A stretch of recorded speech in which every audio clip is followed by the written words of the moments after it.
Certifications. All right. So a lot of people ask me about certifications, and partially it's because, yes, I do a lot of certification prep material and setting people up for success in the exams. So people ask me, well, first of all, why even bother? Why do we bother with certifications? Well, I will argue a few different reasons why. One, I think that it holds yourself up to a certain international standard, because this is not you saying that you know the content or you know the material or can do or perform some of the work, but you are actually comparing yourself to an international standard, that you are on par with everyone else. Granted, it's based on whatever organization determines the rules and what needs to be covered in the certification. Nonetheless, you are abiding by those rules and you are proving yourself against those standards. And so with that, then you are validating that you comprehend and know the knowledge and the material, the words, the lexicon, the jargon, whatever there is in that certification that they are seeking. You are proving yourself to whatever those standards are. And you are showing that you know this material and have something to back it up. It is not just you saying it or us saying it. It is actually an international standard if you're doing something like a PMP, or even if it's just an industry-specific certification, you still had to show and prove yourself to those rules and regulations that they have set forth. So because of that, I feel that you are learning a lot. And many certifications require some type of training or courses or some type of education ahead of time. And your experience could be very broad and very knowledgeable. Nonetheless, there are probably some best practices or some words or terminologies that you may not use in the same way other people use. A lot of it may be based on your particular industry or your organization, especially if you've been at the same company for a very long time. How you equate a certain term or concept is going to probably differ than where you might see it in other engagements. Because, for instance, if I said, at the age of 3, I lost my mom, but it was a big department store, so I eventually found her. Well, the word lost seems to be pretty simple. It's a pretty obvious English word. Nonetheless, in that context, you may have interpreted it much different than I was intending to use it. And so by learning and preparing and studying for a certification, you are making certain that you really internalize all the best practices.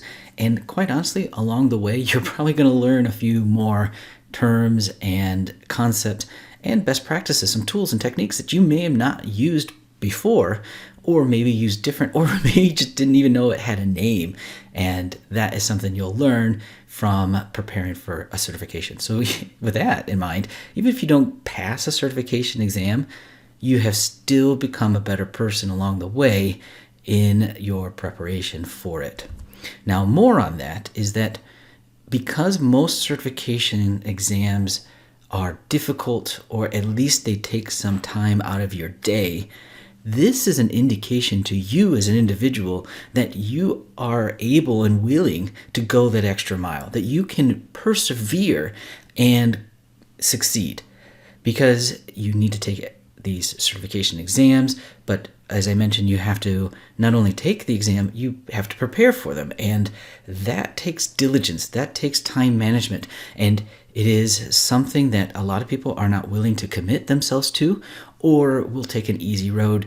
And if that's the case, you probably are going to stand out by showcasing yourself with a certification to say, I not only can do the work, but I went through this extra effort to prove I could do it based on somebody else's designation in an organizational body or whomever is giving you the certification. But you have proven yourself, and that is really remarkable. And that is something that I, as a hiring manager, will look at and say, this is some character that proves to me that they are willing to go that extra step to do this. And it shows their hard work, their tenacity, and their ability to want to really highlight their skills and ability above and beyond just them telling me, because in an interview, I may not be able to ascertain whether or not they know the material. They could probably spit back some terms, but really, can they prove it? And now, granted, experience is one thing, but this is another validation of their work, but also of their knowledge. And with that same token of thought is, well, you're going to grow. You're going to need to prove yourself to get to the next step, whether it is an aspiration that you want to get to that next level, or you want to perform this type of work in maybe more responsibility or in a larger organization, or even within your organization, you want to take on more roles in this regard. And in that case, having a certification is that validation that you can go to others and say, look, I have it. I'm ready for this challenge. I can do this. Look at what I've been able to prove. But also, too, if you're going to go to another organization, that is a great stamp of approval to put on your resume, to put in your conversation in an interview. And a lot of times, there are job descriptions out there that will indicate they will only consider ones with a certification. Or if you are working for a company that is trying to win a bid for a contract, oftentimes there might be rules or more consideration given to those organizations that have more certified individuals on staff. So that is something that hiring managers are going to want from you, and even in your organization, it's going to help because, well, you know more, you can perform more, maybe you don't make as many errors, maybe you have more insight, maybe you have just better vision of being able to see what's possible and what you can do in order to achieve certain objectives and goals.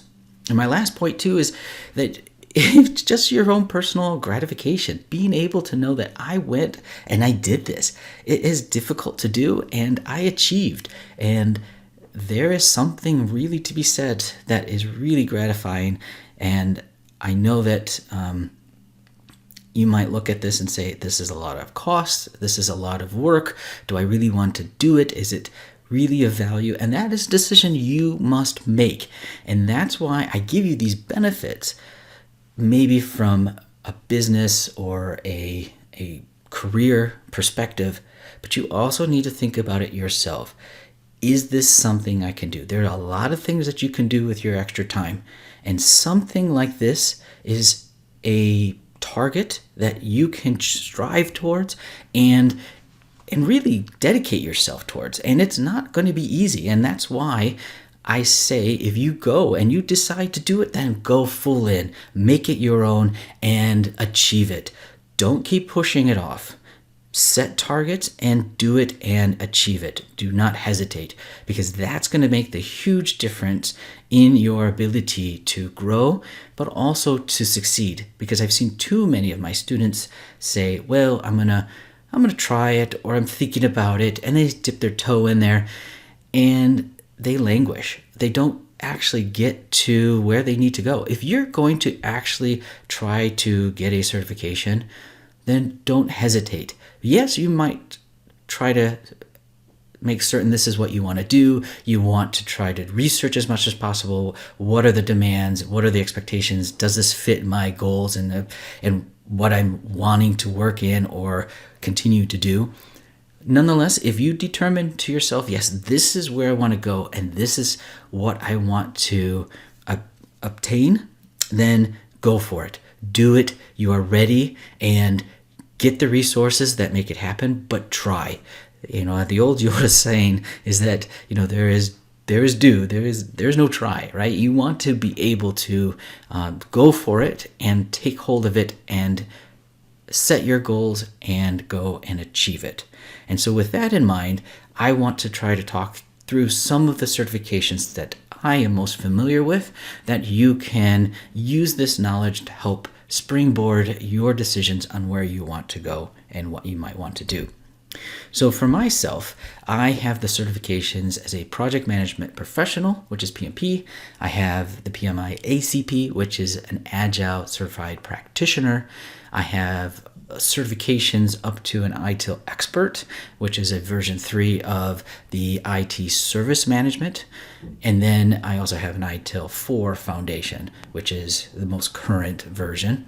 And then there's a certified Scrum Master. And the reason I start with this is because I want to tell you where my experience comes from, and it may differ from maybe more industry specific, like a professional engineer certification, whereas mine is more project management related. So with that in mind, I have been a presenter and instructor on these certifications and how to prepare for them for about 15 years now. And I've developed and authored a lot of courses, spoken at a lot of conferences, and have courseware and my website, everything else, but have really tried to help a lot of people achieve various different certifications. So I'm an advocate of certifications, but I do recognize that certifications are not for everyone, and so I want you to heed that advice as we go forward in this presentation. But one of the things I want to bring up first is that I was one of the co-authors of the PMI authorized instructor-led course earlier this year in 2020, which is part of the new exam starting in January of 2021. And the reason I bring that up is that I want to begin with the PMI certifications. Those are the first two I listed there because these are the most prevalent. These are the ones I have the most knowledge and information about. So first question to answer is, well, who is PMI and why do I care? Okay, well, PMI is the Project Management Institute. It is an international governing body of these standards of project management. They are based here in the United States. They are an organization mostly made up of volunteers that started in the 1980s and started a certification in the 1990s. Wait, I have that backwards. Started in the 1960s and then made a certification in the 80s, and then in the 90s came out with the first body of knowledge. But the PMP is their flagship. It's the most well-known. It is probably the most known project management certification in the world. Yes, there are some in other parts of the world, like Europe is probably leaning towards Prince 2 and some other certifications, and there are definitely different flavors of project management that you can get certified in. One, of course, being the approach and the methodology of Agile, which is more recent and probably becoming, or I feel, much more popular for good reason. And, that's my role as an Agile coach, so I'm kind of a favorite of it. Nonetheless, these are certifications that have been around a while, relatively. The PMP I got certified in 14 years ago, and the ACP, I was one of the guinea pigs when they first brought out the ACP, and I was one of the first in the world to be certified, where they actually took all our results, ran it through whatever numbers they did, and then months later they let us know whether or not we passed. And fortunately, I was one of them that did succeed in that first certification that they relaunched. And it has grown in the year since 2011, but I think it is still a certification that they have announced that will remain and grow. But there is some differences that are going on that I want you to be aware of, because there are two general types of project management. There's what we call predictive project management, which is a little bit more plan driven, where we plan the work, then we work the plan. I know I'm oversimplifying here, but the thinking is that whether it is waterfall, whether it is a capital project, you think about, if I'm making a bridge, I can't keep changing the plans. We have to be very diligent because we want to minimize the waste. We want to make sure that things are not destroyed. We want to make changes to be allowed but controlled, to be understood, and the consequences well documented, and decisions made very tightly, so we understand why the changes are being made and what is the impact of any change, so that, again, waste is minimized, but also we are responsible for meeting certain time requirements and a certain amount of work and quality. And we also need to make sure that costs and budgets don't go out of hand. And so these are things that we need to control. And so this type of project management is heavily focused on ensuring that the goals and objectives that we set forth are in fact realized with as minimal amount of growth or creep or expansion or diversion as possible. And so your role as a project management or manager is to ensure that these are all met. So you might be more of a leader that is directive, and you are in the front of things, and you are driving and really pushing and motivating all of us to achieve the goals of the project and ensuring that things don't get out of hand. And you are most responsible for delivering the work on time, per the quality, and within the budget. Now, comparatively, there's another methodology of Agile, and this is emerged from software development. It's a little different. The approach is more short-term, not to say that we don't have long-term goals. We definitely have roadmaps. We definitely have a product and capabilities and features and things that we want to see happen, or at least long-term themes or directions we want to go towards. But we know we can't do everything and we can't do it all at once. So we focus on the short term. And we might put a time box period of, say, 2 weeks, 2 months, whatever it might be. And we just say, what can we do in this time and learn from it? And so we plan to that point and then look long term and how this adjusts. But we don't have to stick with that. If we know we're going down the wrong path, well, then we're going to turn and go another direction. There's no reason to continue going down the wrong path, because that only gets you farther away from where you want to be.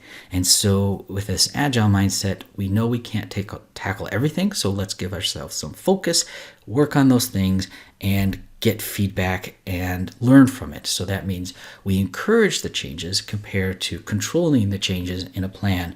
Because as I mentioned, if I'm building a bridge, we can't just determine, you know what, I don't like the bridge going that way. Let's make it go another way. It just can't work. And so there are definitely projects where you need a lot of tight controls. Agile projects are more deemed for knowledge workers, so software engineering or marketing or anything that is more in the mindset or in the mental work that we do, and that waste is not as much of a concern. And this means then, as a project manager, your role is more servant leadership. And what we mean by that is that you are trying to serve and facilitate and drive discussion and drive direction and ask questions and get feedback and learn and grow and optimize and maybe even cheerlead. But it's really about serving the project instead of directing or pushing forward the project. Now, with that in mind too, there is hybrid methodologies. There are different flavors that you could take of all of this. These are very general, very broad strokes of what we mean in project management. Now, in the past, or really up to this point, and still up to this point, is that the certification exams of the PMP have been focused on that plan-driven.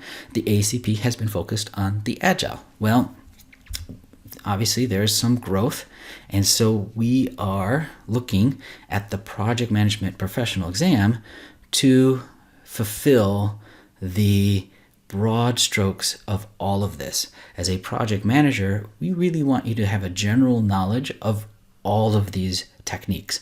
Not to say that you're going to use them and apply them in every situation, because as I already stated, you're going to have certain situations where it makes more sense than others. Nonetheless, you as a project manager should be aware of it, because I like to think about it as a toolbox. You need to know what's in the toolbox to know where and what to do in certain situations and when not to use certain tools and techniques. Because if, for instance, if I said you're a carpenter and you have a hammer and that's all you've learned how to use, and it's maybe been as successful as you know it, is I always use a hammer to build whatever, maybe it's nice to know that there are other tools out there. There's other techniques to use. And if nothing else, then that makes you a more diverse, more experiential, or at least a more knowledgeable project manager, or in that case, a carpenter. And with that in mind, then, the PMP has been set upon or as a primary reference, has been mostly attributed to the PMBOK, which is the Project Management Body of Knowledge. Now, that is not exclusive. The exam has an exam outline, which actually lists many different things that are fair game for the exam to test you on, because really they want to see, do you have the broad strokes or broad abilities as a project manager to be able to do what you need to do and not memorizing text. But this PMP certifications, as you see, started in the 80s, and then this first edition was written in the 1990s. I was a contributor to the 5th edition of the PMBOK. Currently, it's on the 6th. Soon it will be on the 7th, because it needs to evolve. It needs to grow. We need to make sure that what is captured in this really a large document of the best practices in our discipline need to evolve and grow. We need to do the research and learn and be able to really capture what works. And if something doesn't work, we should not be afraid to throw it out. We need to be able to drive our better practices from it. And so these are just best practices. They're not recipes. They're not going to tell you exactly what to do in any situation. So they're very general. They're very universal, because they should be able to be applied in any situation that you as a project manager should face.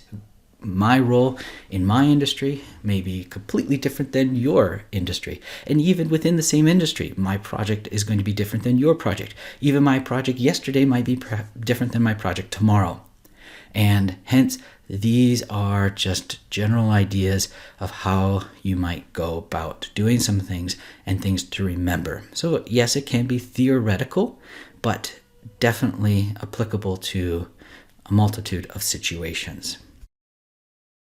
Now, the Agile guide came out in 2011 because really PMI thought, yes, if this is a new way of doing project management that is obviously growing for good reason, because it is proving its success primarily in the software development areas and has applications in other areas too. And so let's try to capture that best practices and knowledge, just like we do when plan driven with the PMBOK.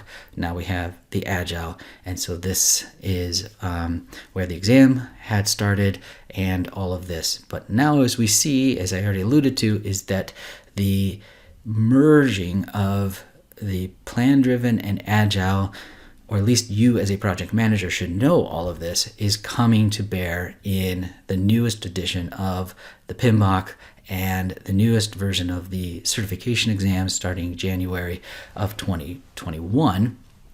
And it is going to try to incorporate all these variations of the methodologies and the terms and best practices. And really, that makes you a better project manager. Even if you, again, only use one style, you need to know where is the best place, or even if you're in a situation where you see a different type of project management approach being used, you understand the methodology, you understand what's in that toolkit. And so the exam, if you're going to become a PMP, is about $555. There is a membership that gives you a discount, and the membership is actually less than the discount, so it's definitely worth doing. I always say go do it. There's no point of not becoming a member, at least for that first year. But it's a 200 question exam, multiple choice, and it takes about 4 hours. It depends, again, your testing skills and your reading speed and your comfort with the topic. But in most cases, the hundreds of students that I've worked with, most take at least 3 hours, and some use all 4 hours. And so it is a marathon. It is something that you should definitely know what you're getting into before you begin. And for those who do not have the experience, because there is an application required even to sit for this exam to prove that you have not just book knowledge but actual experience, for those who don't have that experience, can always get a CAPM, Associate Project Manager, which is much simpler. It is more about what you should do, and the expectation is that you haven't had to take on these very difficult situational type questions or scenarios. They are giving you more of what would you do, or what do you need to know. And that's a good starting point for many of you, especially junior project managers who have only been in the field a couple of years. Now, the other certifications within the Agile still exist. The ACP is still there. They have said that it will continue, and it has the same rigor as the PMP, but without the plan or predictive driven type project management. It is still costly. It is still a difficult exam, still time consuming, and it still requires an application. So all of that has been since the start. They've modeled it after the PMP, and it is not going away. But there are other certifications that you can get. I'm just going to focus on a couple here. One being a Certified Scrum Master. As I said, this is one that I have because it's based on the Scrum methodology. And there are many different certifications you can get in Scrum, but the first and foremost one would be a Scrum Master, which is a role within. There is also a Scaled Agile, or SAFe is one. There's other type of frameworks available to you. The one that we use in my organization is a variation of SAFe, so this is one that I have experience with. And then a new one that you may not be aware of, I was not aware of until the beginning of this year because it is relatively new, is Disciplined Agile. PMI bought this and have ownership of this, the concepts, the rights of the terms and the trademark. So Disciplined Agile is going to incorporate the ACP and also expand upon it and be an extension of not only the methodologies, but be a toolkit and also focus on the various roles. So you'll see some overlap with these various different certifications because they all have a different cascading or schema that's available based on how far you want to go or what role specific you want to be. The PMP is very general. It's made for the role of project management, or as a project manager, it's just all-encompassing, where a lot of the certifications today are going to require you to take multiple classes and multiple exams, which is a bummer, but you could be more focused in what you want to prove or what you want to be certified in or the role you want to take on.